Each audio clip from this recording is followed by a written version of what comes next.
So if you've picked up a bottle of Mistelle, it's going to be very, very different to other fortified wines that you might have had. But essentially, long story short, Mistelle is a fortified wine. But is it really a fortified wine? The answer is, yeah, it's pretty much a fortified wine. Essentially, the thing that sets Mistelle apart from other fortified wines is we don't make wine before we fortify it. With Mistelle, what we do is we freshly press the grapes when they are ripe. We then take that grape must or grape juice, which hasn't fermented, it's still got all of its sugar there inside that grape juice, and we then add usually neutral grape brandy or neutral spirit, sometimes aged brandy, to that grape juice in order to fortify the grape juice. The reason that this makes things a little bit different in terms of fortified wine is it's a lower alcohol content, we get brighter, fresher flavors, and we also will typically have a lighter color to the overall fortified wine. Now I put that in little quotation marks because essentially it's not a fortified wine per se because it's fortified juice, but we'll get to that later. Some of the most famous Mistelles in the world come from Chantres, which is a region in southwest France, which is also famous for things like cognac and brandy. Typically, you'll find a whole host of different Mistelles that come from this region, one of the most famous being Pinot de Chantres, which is usually made with Ugni Blanc, which is then fortified using Ugni Blanc spirit before it's been aged or turned into cognac, and you're using that spirit to fortify the juice. You can kind of think about Mistelle as essentially spiked grape juice, because that's effectively what it is. However, there are a few, well, exceptions to the rule. For example, one of the most famous Mistelles in the world, Lillet Blanc, is not only a Mistelle, but it's also an aromatized Mistelle. You then have Dubonnet, which is, again, a Mistelle, but using a whole bunch of different red grapes instead of using just white wines. White grapes.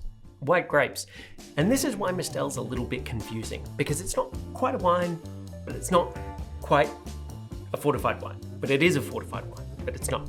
The typical flavor profile of Mistelle is usually going to be bright, citrusy, maybe florals. You'll have some berries in some of those deeper and darker Mistelles, but on the whole, it's going to be bright, refreshing, and definitely used as an aperitif. One of the best ways to enjoy Mistelle is literally to just get a tumbler full of ice, pour your Mistelle into the tumbler full of ice, add a lemon wedge, and drink it.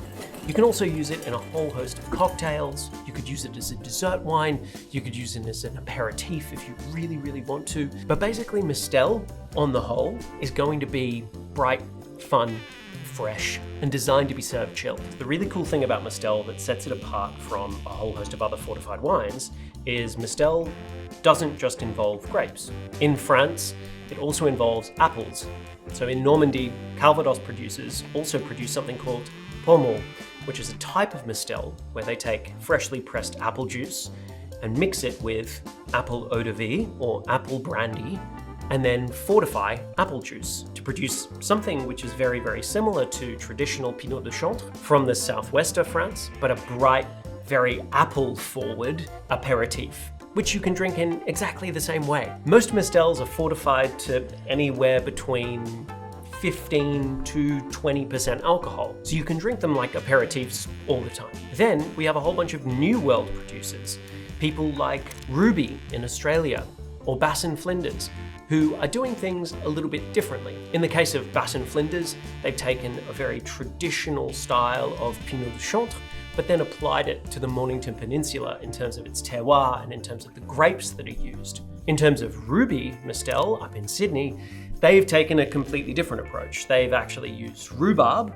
which has been fermented, as well as fresh rhubarb, blended those two things together, and then fortified it with rhubarb distillate. So the next time you're in the mood for something that's bright, refreshing, elegant, and really, really fun, grab a bottle of Mistelle and chuck it in your fridge, because guaranteed it is going to be a lot of fun for summer, a lot of fun for anywhere hot, a lot of fun on a boat, to be perfectly honest with you as well. And it's always going to be bright, refreshing, and delicious.